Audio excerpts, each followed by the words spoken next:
5 राज्यांचा निकाल हाती आल्यानंतर भाजप प्रदेश कार्यालयामध्ये आपण पाहू शकता मोठ्या प्रमाणात जोश उत्साह जो आहे तो आपल्याला पाहायला मिळणार आहे। त्यामुळे भाजपच्या वतीने जे आहे त्या इथे तयारी करण्यात आलेली आहे। राज्याचे मुख्यमंत्री प्रदेशाध्यक्ष रवींद्र चव्हाण हे दुपारी या ठिकाणी मोठ्या प्रमाणात जल्लोष करणार आहेत। भाजपचे मंत्री पदाधिकारी हे त्या मोठ्या ठिकाणी उपस्थित असणार आहेत। त्यामुळे या साईडला जो आहे पश्चिम बंगाल प्रमाणे नृत्य सुद्धा केलं जाणार आहे। त्यामुळे भाजपचे पदाधिकारी जे आहेत इथे थोड्याच वेळात दाखल होणार आहेत। त्यामुळे संपूर्ण व्यवस्था जी आहे ती भाजपच्या वतीने करण्यात येणार आहे। त्यामुळे इथे पेढे जिलेबी हे सगळं वाटप जे आहे ते करण्याचं नियोजन भाजपने सुरू केले आहे। त्यामुळे एकूणच की भाजपच्या या संपूर्ण परिस्थितीचा एकूणच की आपण जोश उत्साह जो आहे तो कार्यकर्त्यांमध्ये आपल्याला पाहायला मिळतोय। एकूणच काय ह्या सगळ्याच आपल्यासोबत निरंजन डावकरे जे सरचिटणीस आहेत आणि सर भाजपची जल्लोष तयारी सुरू झालेली आहे। काय कशा प्रकारे जोश उत्साह आपल्याला पाहायला मिळतोय?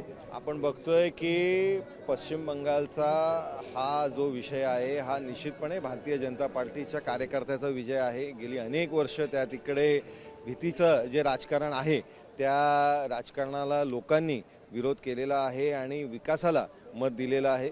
माननीय अमित भाई शहा यांच्या नेतृत्वामध्ये सातत्याने भारतीय जनता पार्टीचं जे काम त्या तिकडे सुरू होतं त्या दृष्टिकोनाने संघटनात्मक ताकदीवरती आज खऱ्या अर्थाने हा विजय आपल्याला दिसतोय। माननीय फडणवीस साहेबही त्या तिकडे प्रचाराला अनेक ठिकाणी गेले, प्रत्येक ठिकाणी विजयाचाच आपल्याला कल हा दिसतोय। आसाममध्ये पोंडुचेरीमध्ये भाजप फुललेला दिसतो नाही? आसाममध्ये निश्चितपणे भारतीय जनता पार्टीचा विजय तर होणारच होता, पण त्याचबरोबर आपण लक्षात घेतलं पाहिजे की त्या तिकडे विजय घेत असताना होत्या त्या सीटांपेक्षा अधिक सीटं हे आपण त्या तिकडे भारतीय जनता पार्टीला लोकांनी दिलं आणि त्याच्यामुळे आपण बघितलं तर देशभर जो निकाल आहे तो विकासाला मतदान हा लोकांनी केलेला आहे हे स्पष्टपणे दिसून येते।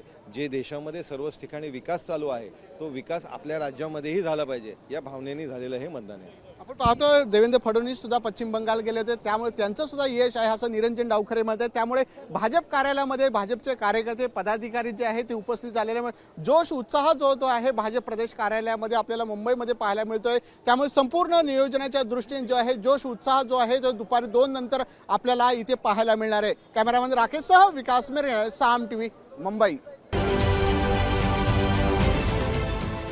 देश विदेशातील प्रत्येक घडामोडींचे लाईव्ह अपडेट मिळवण्यासाठी आता साम टीव्हीच्या सर्व सोशल मीडिया प्लॅटफॉर्मला लाईक, फॉलो आणि सबस्क्राईब करा। तसंच सर्व नोटिफिकेशनसाठी बेल आयकॉन प्रेस करायला विसरू नका।